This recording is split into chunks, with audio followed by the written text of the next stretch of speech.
Hi, welcome to AFTV. I've got Frank with me. We've just beaten Man City 1-0 at the Emirates Stadium. Take it in. Can you smell it? What am I smelling? It absolutely reeks of victory around here, Cecil. We've finally done it.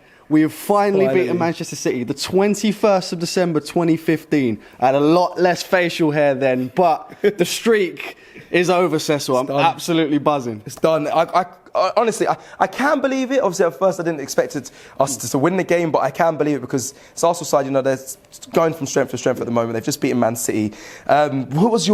What were you most surprised with actually today? What was you? Because the home performances have been great. Yeah. If I'm being completely honest, we haven't been beaten, but have been great. And also, you know, there's been injuries. We didn't have the 11, our strongest 11. But what was you most surprised with today from Arsenal? Absolutely, everything surprised me. You know, I'll pull back the curtain a bit here. I wasn't very confident about this game. Yeah, I agree. Despite saying that I thought we'd win on the live stream. You know, I've got to show some confidence, but behind the scenes, I wasn't feeling too confident. I respect the honesty. Yeah, I'll be honest. I ain't got a problem with that. But normally, when City come to town or we go to Manchester City, it doesn't look good for us. Yeah. You know, it's never usually a 2-1. 1-0. It's normally a 4 or 5-0. True. So the fact that we've shown what we did today, the strength and, you know, the determination to hold on to that 1-0 victory. And you know what? City applied the pressure very early on. You know, after those first 10, 15 minutes, I didn't think it was going to be going very good. But after that, we really went into gear. I can't even speak properly. I get the I feel it. I get the excitement. I understand. Did go into another gear, and I'm just immensely proud of the performance from absolutely everyone today. Let's talk about the clean sheet because people will look at David Raya and say, you know, some of his passing wasn't great at times, but is it on him or is it like the defence in general? Because a clean sheet. Yeah. I don't want to say at home because, like I said, we haven't been great there, but clean sheet at home against the treble winners Man City. Yeah.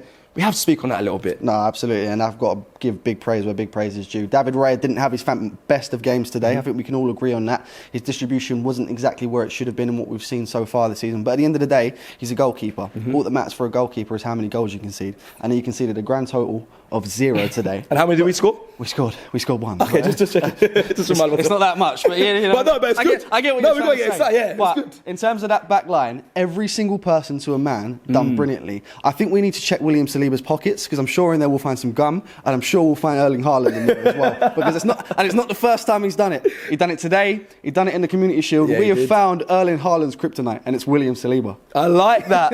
I like that a lot. I must say. Do we have to give some credit to Mikel Arteta as well? Because the substitutions, I know Tanvi mentioned it on the watch long. She was superb in that by saying, you know, the timing of the subs were impeccable. And do you got to give credit to Mikel Arteta today? Absolutely. We're very quick to criticise when criticism's due about the substitutions. That's one of the big things that I've been very vocal about Mikel Arteta for. The timing of the substitutions isn't always fantastic, but today I think a lot of us were still quite critical of the timing of it, but he got it right. I believe Tanvi pointed out, by the way, that all 3 of the substitutes that he made contributed to that goal. And I do want to point this out because we were very quick to give Kai Havertz, and we all had the same reaction when we saw him coming off the bench. But Tomiyasu to flick it onto Havertz, and Havertz to get the assist for Martinelli. I know it's very fortunate with the deflection, but for all of them to play a part in that goal, it's just tactical genius. It is. That's the way I describe it. And, you know, it's been 50-50 with Mikel in the last few weeks, some of the decisions that he's made. But when he does stuff like that, you can't complain. You can't, and it was a big one. It was especially on him tonight. I think a lot of people were saying it's on Mikel Arteta. I was definitely saying that as well. So big up to him. He got it right today. Finishing off just... Again, I'm going to end on the refereeing decisions. Just your thoughts on, obviously, Kovacic standing on the pitch and just refereeing. How long we got?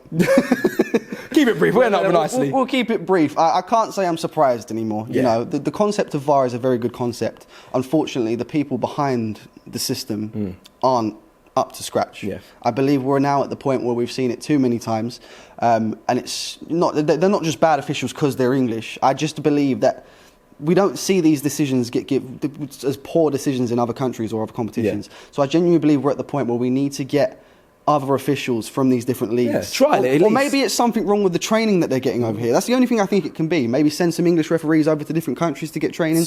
Bring referees from other countries into the English league. Because something needs to be done about these officials. And you know what? Thankfully, I made the point on the stream as well. There was a game against Chelsea a couple of years ago where, ironically enough, Jorginho should have been sent off and he went on to score the equaliser. Can you imagine if Kovacic had scored today? It'd have been pandemonium with anger on the channel. Ultimately, didn't happen.